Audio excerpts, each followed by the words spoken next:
Hi everyone, welcome back to my channel. This is Jasmine from the Eternal Circle, also known as the Psychic Mummy.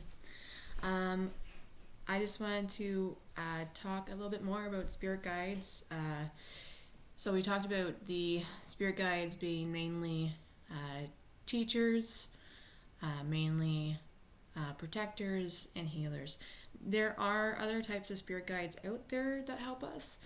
Like I said, you can have 1 to 2 guides, you can have 3 guides, you can have a whole whack more, right? It just depends on where you are in your life right now, currently, and what you're learning too, right? So there's different types of guides when it comes down to it. As well, which I didn't cover in the last video. So there's the common guide. Okay, so these guides have already lived a lifetime of their own here on this plane of existence. So they are usually with us to help us problem solve during the time where they too have gone through the same situation or a similar situation that they've been through. They may come as one or a few of them at once, usually to be in the background and watch, or maybe give a whispering of what we could do to help our way through the situation. They give insight through dreams and meditation, and at times a sudden realization of a situation that is developing and our role in that.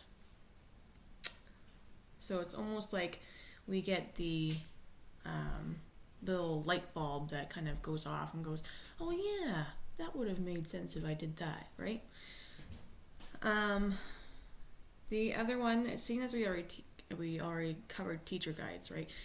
For those who didn't watch that video, teacher guides are very much like what we have here teacher-wise, right? We have teachers for English, teachers for math. These teachers, spirit guide teachers, they teach us things like matters of science, matters of relationships, matters of spirit matters, right? Any topics that you can think of, that's their role. But there's other teacher guides called master teacher guides, and they're with us from birth to death. And there might be more than 1 or 2 of them that are around us, okay? And they are charged with one particular focus. Think of it as like they are like the gatekeeper or the doorkeeper, which is another term for them, I guess, as well. But they hold the information about us along with the information that we are studying for in this life. Okay? So they help inspire us, and they help us inspire others. Okay? They tend to allow only guidance of the purest and most beneficial intent to aid us in our journeys. Okay? There are saints. Saints are very rare. Just putting that out there. They're very rare. Okay? They're ones that have lived a life devoted serving God. They have performed miracles, thereby demonstrating their mastery of spiritual principles. Okay? Actual communication with saints, like I said, is very rare. It tends to they tend to pass on their knowledge when you focus on the name or life of that particular saint. Okay?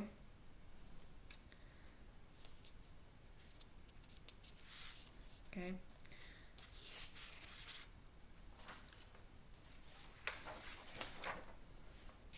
I brought my notes. There's another form of spirit guides called the Ascended Masters. All right? Ascended Masters are those beings that have lived a physical life and become masters of that life. For example, Jesus, Buddha, Krishna. The difference between saints and ascended masters is that saints spent their lives serving God as a separate entity, okay? while ascended masters spent their life understanding they are one with God. Okay? That God is separate but a part of us.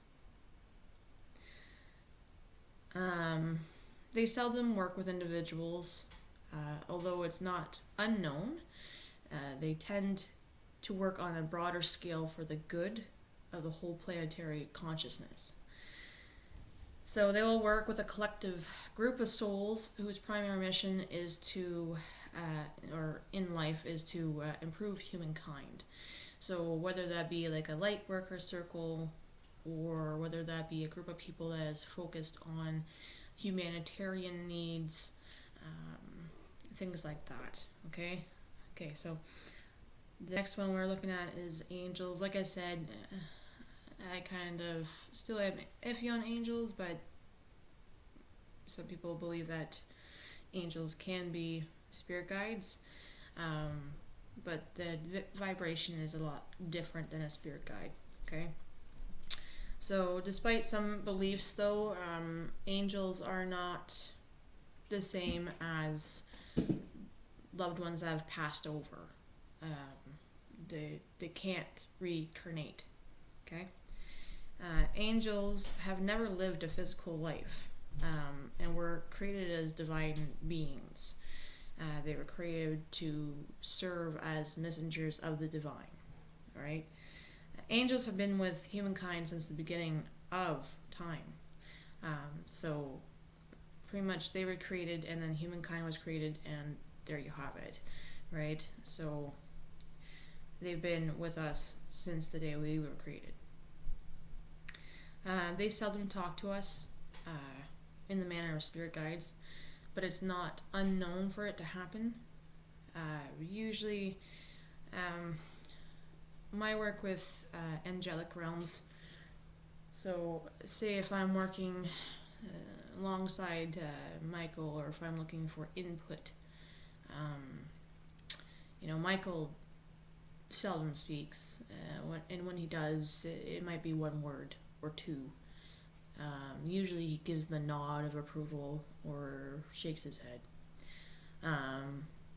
So I mean, that's an example of how much they communicate. They really tend to not communicate, or they either ignore you because they have better things to be doing at that time. Their purpose is to stir within each of us the knowledge that we are not alone, that we are divine by nature, and that divinity has our best interests in mind. Okay, they rescue us from danger, inspire us to create beautiful music and art, and prod us towards living a spiritual life. They interact with us in their own time frame, not subject to our beck and call, unless we are in need of them in a very great manner. So, like I said, if I was, say, under attack, right, and I was clearly outnumbered, and I was not able to take care of it myself, then that's when I would be able to call on, say, Michael or Gabriel, Uriel, to come forth to help me. It doesn't happen often, but when I was learning to take care of myself, that's when, they would step forth. So guardian angels isn't just another term. Really, guardian angels are just all types of angels when we look at it. Okay. Archangels come from a different realm than angels. Some believe that archangels incarnated in the very beginning of humankind's inception. They then returned to their dimension, almost never needing to incarnate again, while others believe that they never incarnated, nor they had the ability to do so. They are divine in nature. Their purpose is to handle matters in other dimensions, not ours here on Earth. Okay? So that's a little brief overview of the different types of guides that people can have. Okay? Like I said, for the most part, people will experience the three main guides that will step forth, okay? Which is your teacher, your healer, and your protector, okay? Because that is the most bonded guides that you'll have, especially when it comes to information and input. So getting to know our spirit guides, okay, they contact us in subtle ways. They provoke a thought and visit us in our dreams, and we go visit them in a meditation, or they visit us in meditation as well. Like all concepts in spiritual growth, intent is everything, okay? Dedication and patience is needed, okay? It is not important to get a name from them, okay? It's only important that you understand the lessons that they are giving you, okay? You understand, okay, that the lessons that they are giving you is important for your journey, that there is a reason behind those lessons, okay? And if you feel that those lessons are not important at this time and moment, you can say no, and you can bypass that lesson for now, all right? Especially when it's not something that you want to focus on at this time and moment, all right? You can ask your spirit guide to focus maybe on a different matter. Say if it was a particular interest, then they might assist you into finding that information for you. All right? So they are also not exactly on our beck and call either. You have to think of spirit guides almost like caseworkers. Okay? So they have multiple people that they need to see. Okay, they're not bound to us. Okay, they have other people that they see too. We share spirit guides, right? Spirit guides float in between us.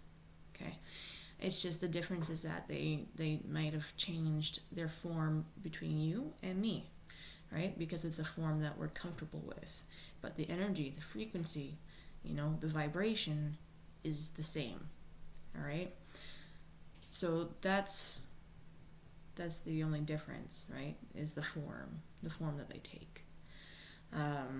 So you have to understand is that they're not going to be on beck and call, and they're certainly not going to give us the winning lottery numbers, but they will be there to help warn us about imminent danger. All right? So I had also some very interesting information too about angels that I thought I would share with you. So there's different spheres of angels, but I'll start with some of the history of it. So, pardon me. So many people mistakenly associate angels with Christian religion. All right, evidence exists to support a belief in angels in almost every religion and culture. All right, look at the angel Magi of Renaissance. Angel magic was amongst the oldest forms of worship. Okay, known to humans. It predates Christianity by thousands of years. All right. Ancient Greeks believed in the existence of gods whose function was the same as Christian angels. Okay. They also believed in guardians, which they also called as daemons, which when we break down that word, it's demons, right?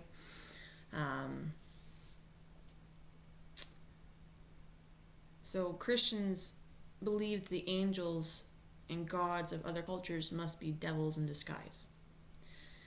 Ancient Egyptians believed that angels could be controlled by invoking the power of the name or names of the greater angels, and it was they who began the use of magical names as part of their angel magic prayers. Okay. The Aryans who came to India and Persia around 2500 BCE believed in Devas, meaning shining ones. The Devas made their way into Veda, sacred Hindu writings is what it means, okay? Closely aligned with elements of nature, which is earth, fire, water, air, okay? And eventually it evolved from there. So basically, the history of angelic systems began to evolve hierarchy in a 6th century book, okay, supposedly written by St. Paul, okay, looking at different sphere systems, three main sphere systems, okay, 3 orders of choirs or choirs in each one, okay. So the first sphere is called divine counselors, which is the seraphim, okay. Encircle divinity to assure its constant presence, okay. Cherubim, guardians of light and stars, channelers or divine energy. Thrones assigned to planets, justice and its dispensation. Okay. The second sphere is divine governors, dominions. Leadership said to assist guardian angels in looking after their mortals. Okay. Powers to keep track of human history, birth and death, and rebirth. Keepers of Akashic records. Okay. Virtues, rulers of the 5 elements and elemental magic. Okay. So this second sphere, okay, which is interesting. So I did a lot of research on the prophet Enoch. Okay, Enoch was supposedly taken from Earth and taken to the angelic realms to study magic. And then he was brought back down to teach magic to other prophets, or another prophet to his sons. Okay? And then the angels took Enoch back. Okay? So Enoch would have been in this second sphere, which is interesting to me, okay? Because Enoch is part of that angelic magic, but he was also considered a prophet. All right, and there's not a lot of information on Enoch, but if you look up information on Enoch, you'll understand what I'm talking about. It's a very interesting concept. So there's also the third sphere, okay, divine messengers, okay. They are the ones who have the most dealings with mortals. So they deal with the principalities, they oversee nations, cities, large groups. Archangels, overseers of human endeavors, help us work with and interpret divine principles. Angels being assigned to a particular person, messengers of the divine, and other choirs. Okay, of course we know the famous angels, right? Lucifer is considered to be a famous angel.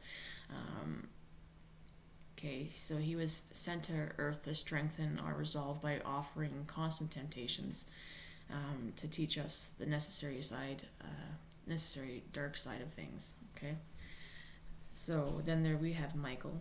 Okay, I hear a lot about Michael, and Michael's a very common one for a lot of people. People seem to call him Michael a lot. We have to understand that Michael will oftentimes refuse the work, okay? Because Michael's like, no, you can take care of yourself. He's got that type of attitude, okay? I have dealt with Michael myself. I know his attitude, and that's his type of attitude.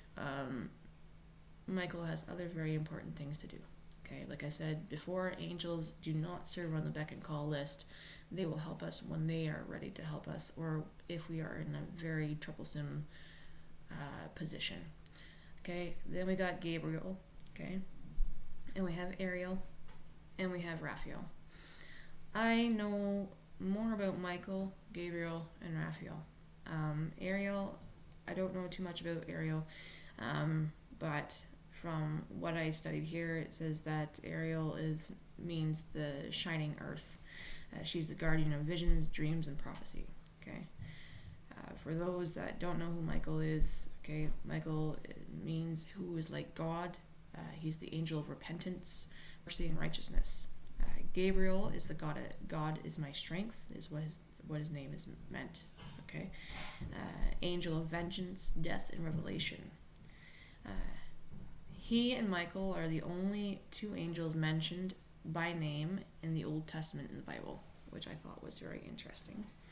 Okay, Raphael, his name means God has healed. Okay, he's the angel of healing. So if you find yourself in illness or ailment, or loved one in illness or ailment, you can send some prayers to Raphael and ask for Raphael's help. Okay, so I think that's about it, I think, from my research. Okay, like I said, angels and spirit guides, they have different vibrations, right? Spirit guides, they have already lived lifetimes on different planes, and they've completed their lifetimes, so they've been repositioned into being a spirit guide or into the role of a spirit guide. Angels have never been reincarnated. They've never had a lifetime.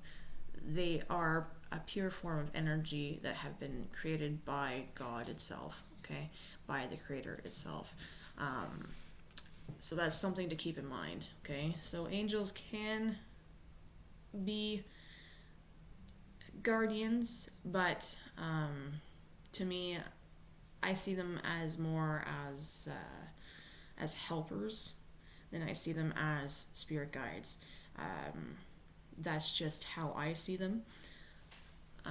Other people can disagree with me. I'm fine with that.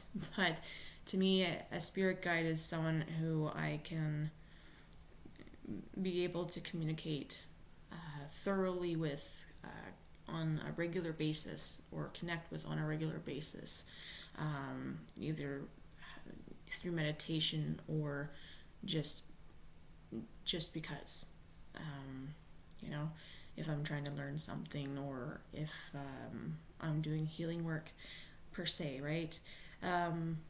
Angels, on the other hand, you can call on them, like I said, but most of the time they're busy doing what they need to do, because they have their own jobs assigned to them by the Creator. So our worries and our troubles aren't as big as what is going on up there. Okay, so we need to keep that in consideration, right? They're doing a bigger job than what we think they're doing, right? And we need to maintain that thought. We can't be selfish in thinking that they have the time of day for us all the time, and that we can call them whenever we want, because that's not how it works. Okay, and like I said, spirit guides and angels, they have two different vibrations, just like spirit guides, humans, two different vibrations. Okay, for real. So I mean, like, if you want to practice the vibration thing, for instance, take water. Okay, place your hand over a bowl of water. Okay, water will have a vibration. You'll feel it.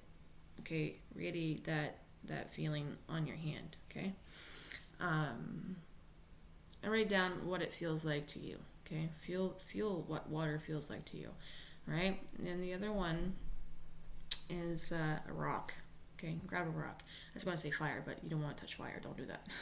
Okay, so grab a rock and place your hand over a rock. Okay, feel that vibration. Right, write it down. Okay, do you see the difference in vibration? Is one higher or lower? Is one denser?